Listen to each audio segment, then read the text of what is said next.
So here we have the Audi A1 S-Line on a 16 plate. I'm going to start off by showing you around the outside of the car, and then we'll hop in and run through some controls on the inside. But from the outside you can see it's a 5-door car with alloy wheels and tinted windows, as well as that black roof. Let's start off inside the boots and then work our way around the rest of the car from there.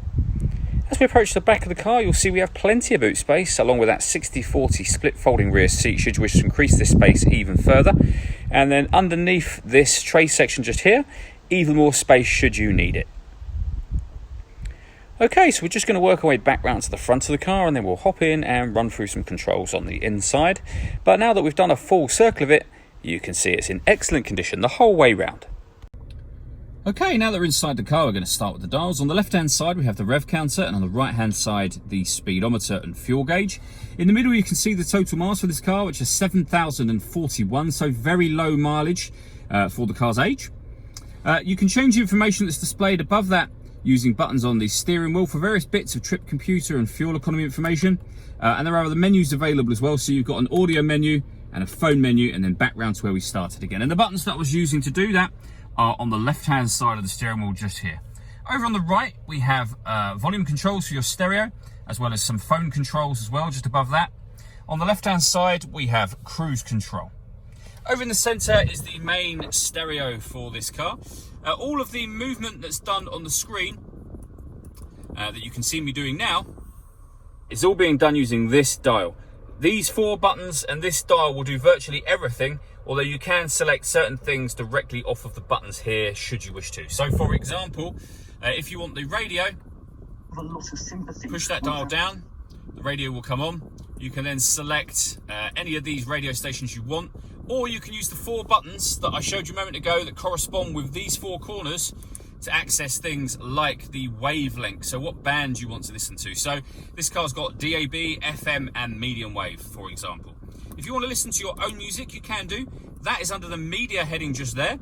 And again, there's plenty of ways to listen to your music. Just press the source button and you can see just there we have an SD memory card slot, CD player. We've got Audi's multimedia interface. So there's many devices you can connect up to that. And we have Bluetooth audio as well. And then you can go back out to the main menu and you'll see telephone is where you can pair your phone up in order that you can use things like Bluetooth audio, for example. This car's got stop and start. Press that button to turn that system off. It's designed so that it will cut out when you're stationary in traffic to save you fuel. But as I say, you can turn that off should you wish to. Working our way down, we have the main stereo for the car, so you can see the CD player, SD memory card slots, the main volume for the stereo just there. And then, as I say, the buttons to access various different things and the buttons I was using just a moment ago in the center.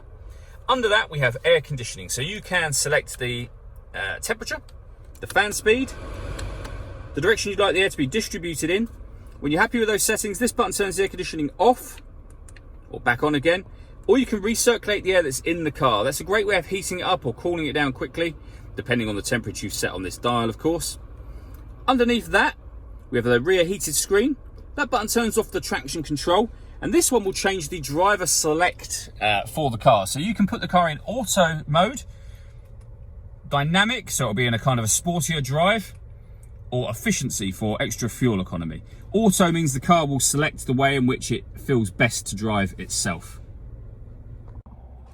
The last thing I wanted to talk about is the sunroof. You can see just here. So there's a sunblind that will open manually. Once that's opened, you can open the sunroof section itself with one push of the button, and you'll see that will slide back to give you a proper full-size sunroof. All that leaves me to say is thank you for taking the time to watch this video. If you'd like to come and see the car for yourself and have a test drive, please feel free to give us a call here at Mach 1 Cars.